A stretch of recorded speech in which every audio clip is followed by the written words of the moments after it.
You know, I never did understand it. I never got it.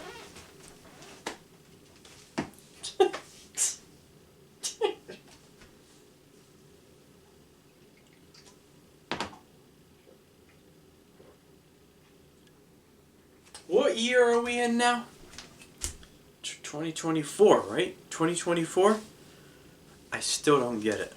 I don't get it. Every time. Oh, oh man. Let me turn on those Christmas lights.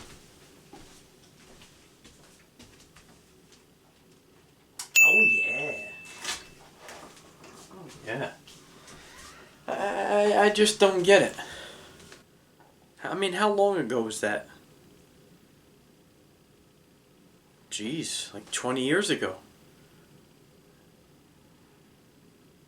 30? 30 years ago? Yeah, it was about 30 years ago. 29. 28. Almost 30 years ago. And I still don't get it. I don't get the hate. I just don't get it. So, Joel Schumacher decided to put nipples on the bat suit. Is it really that big of a deal? I don't know. I never thought so. I remember when Batman Forever first came out. I was like, I don't see the problem with it, you know.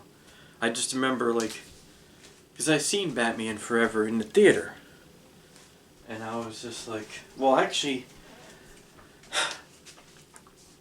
I didn't get to see Batman 89 in the theater. But I seen Batman Returns twice. So I feel like I kind of made up for the first one. Seen Batman Returns twice in the theater.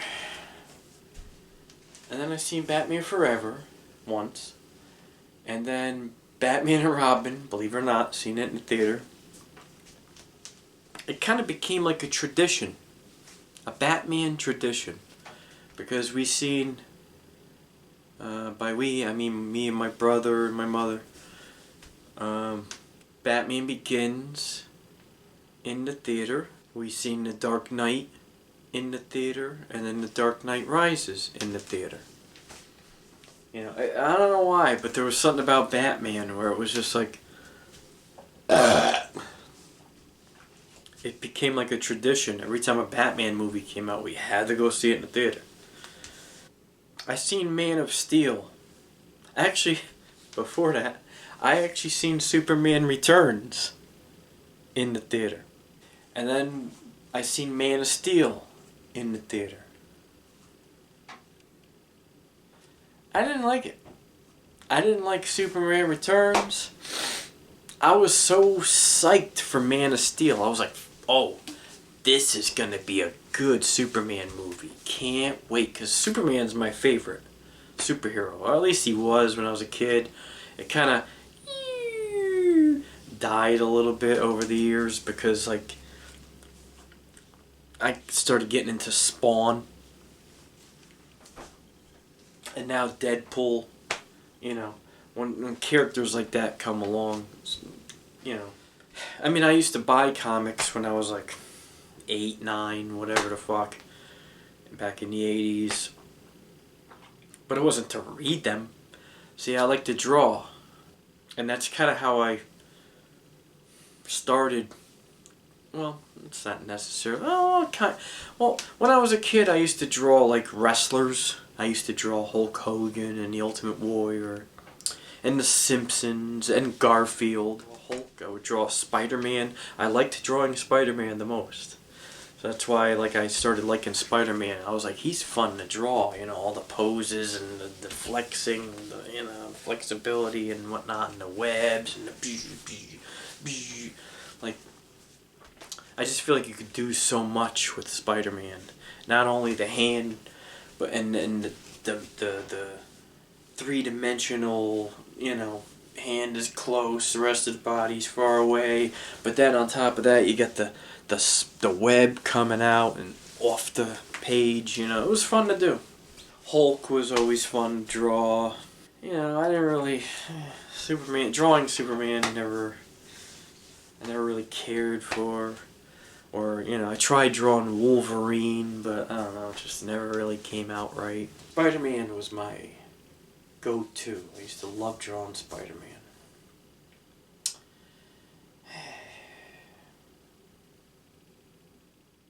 He's actually the one that came up with the web, with it's like a web, strands, and then like the strands of string around the webs, like to make it thicker and more durable and everything. Like he did a lot with the web. Made it more rope-like, because before that it was just like a string, like sewing thread, like he made it like ropey,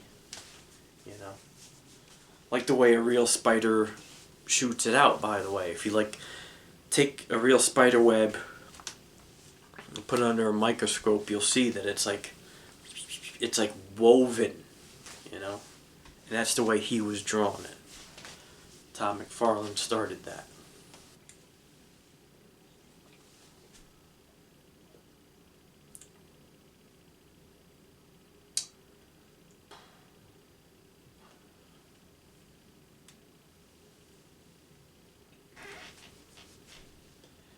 The quest for peace, baby. Clark Kent should be a screw-up, like everything was exaggerated in those Christopher Reeve movies. Or is it Reeves? Christopher Reeves. George Reeves. Christopher Reeve. Got it. Yeah, Christopher Reeve. It might be spelt with an S, but it's pronounced. The S is silent.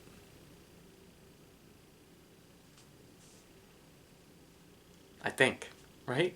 Am I fucking this up? I'm not the only one, so fuck you, Jack.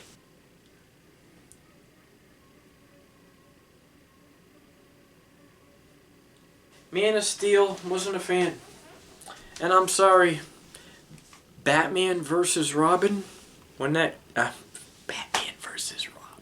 Batman versus Superman, when that came out and Ben Affleck was Batman, I just got turned off immediately. I was like, and I like I don't like Ben Affleck, but I like Kevin Smith, and, the first, I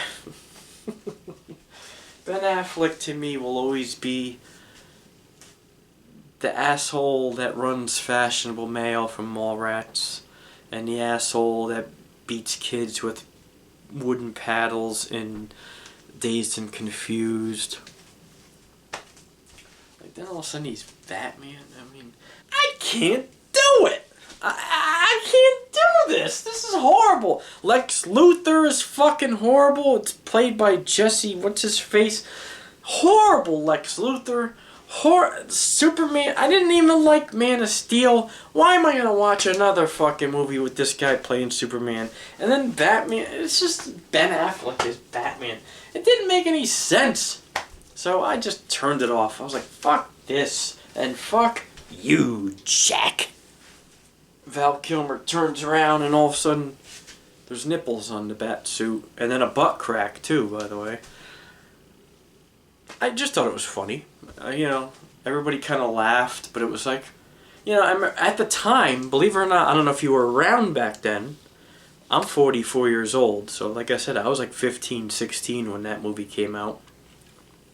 I think 15 and a half. It didn't matter.